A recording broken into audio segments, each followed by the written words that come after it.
last January, at the same time as we are this year, during the Davos time, we announced that we would be carbon neutral in 2020. And we achieved that in 2020. And we achieved that obviously by some reduced travel because of COVID, but also bought some offsets for the travel that we did do. So it's an ambitious target for us to be net zero in 2025 in accordance with the Paris Agreement and carbon negative in 2021. But our people and our clients expect it. You've mentioned in the past about the reduction in business travel, and we're all looking forward to the day where we can resume some of those patterns that we had pre-pandemic. The target you've had of cutting travel emissions by 35% by 2025 against those 2019 levels, what does that mean? Is that an overall reduction permanently in business travel, or are there offsets on carbon emissions here as well? No, so that is an overall reduction on business travel permanently, but of course we're still going to travel. And we will need to buy some offsets as well to be net zero and to be negative. But the business travel piece that we're estimating, or that we're going to reduce it by 35%, that'll enable us to be net zero according to the Paris Accord. And how we're going to do that is we've done a lot of modeling in terms of how we're going to operate going forward. And in the model, we do have a year planned in that travel will be high because of the pent-up demand to do travel.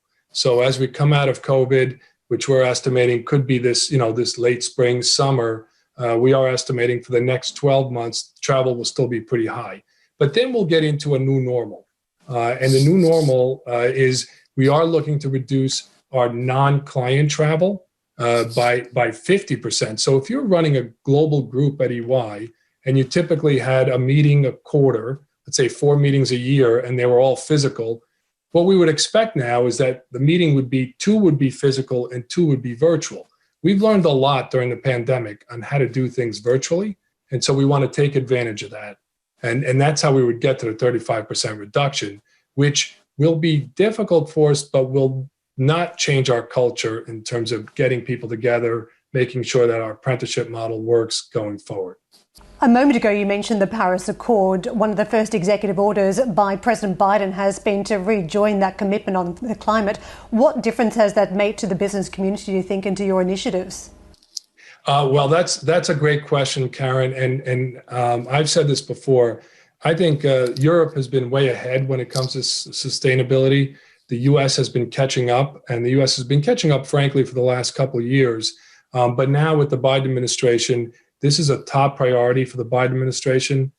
President Biden has put John Kerry in charge of climate, and I know John Kerry will work with business to make sure that we achieve what needs to be achieved according to the Paris Accord.